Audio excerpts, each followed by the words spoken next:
Conversation right here.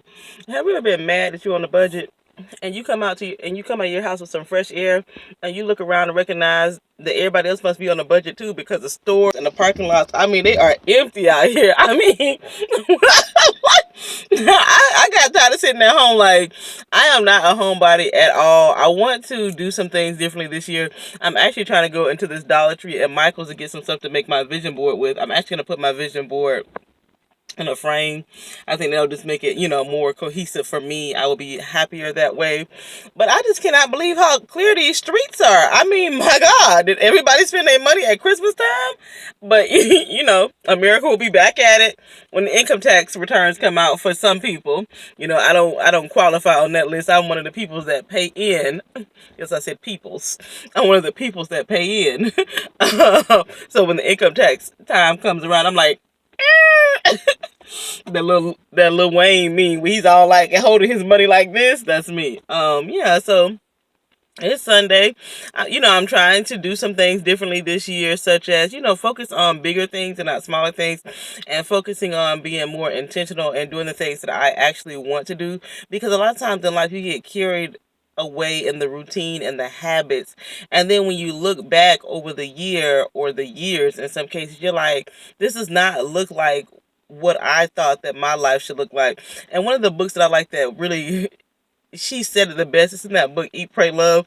She says that she woke up one day and it wasn't her life, but she knew that she had bought all those things and had receipts for all those things, but none of those things were the things that she really wanted. And that's what kind of like catapults her character, which is a real life lady, to doing some things differently in her life. So every year I try my best to be a minimalist, and it was so crazy because I haven't decluttered in a long time because I really try not to buy a lot of things. I buy clothes because I wear clothes every day to work, and I do love home goods. I like home goods and stuff because it's like therapeutic for me, just like walk around, and I do like decor, but I have scaled back on my buying when it is so hard for me to actually declutter and get rid of things, even if they're like tattered and torn. And I heard like the whole Marie Kondo thing.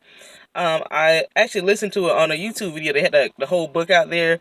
It was a robotic voice, but it was annoying. And I tried to like incorporate some of those principles, but man, it really hurts me to throw things away.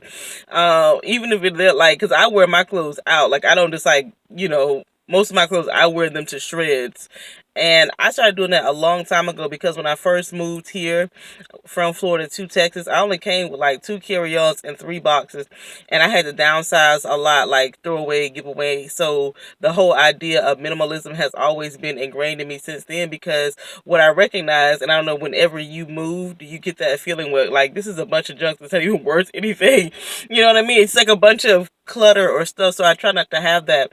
And I really haven't done a declutter in like the last 3 years, 3, 4, maybe even longer. So even if you don't buy a lot, that's a long amount of time, especially with the way things are made now. It's not like good quality.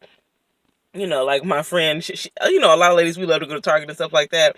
But one of the things I have done to like trick my mind is like, really, there's nothing of value in Target. Like, if you really think about it, you're not buying like a big screen TV or expensive electronics all the time. But then you come out of there spending like $200 and $300, and it's like, but none of that stuff is of value. So just those type of things that I am thinking about in January as I try to do something different this year.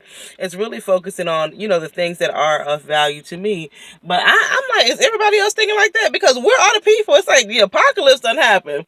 Then this is one of the Sam's that's across the street. I'm like looking at it this way, that closed down, which was like so crazy to me. I'm gonna boycott them. I love a Sam's hot dog, but I do not like the fact they're gonna sit up there and close the doors and didn't even tell the workers. The people just showed up to work and found out that the stores were cleared. I am not into like the whole political economic tirades and stuff, but I do see how people start to get on their soapboxes and get on their ethics and morality and things that they're going to stand for and not stand for. I just don't know there's a lot of things going on. It's a change is a coming, and you can really feel it in the economy and in the country. You could really feel that something is going to happen, and it's like you really have to be prepared and preparing yourself, education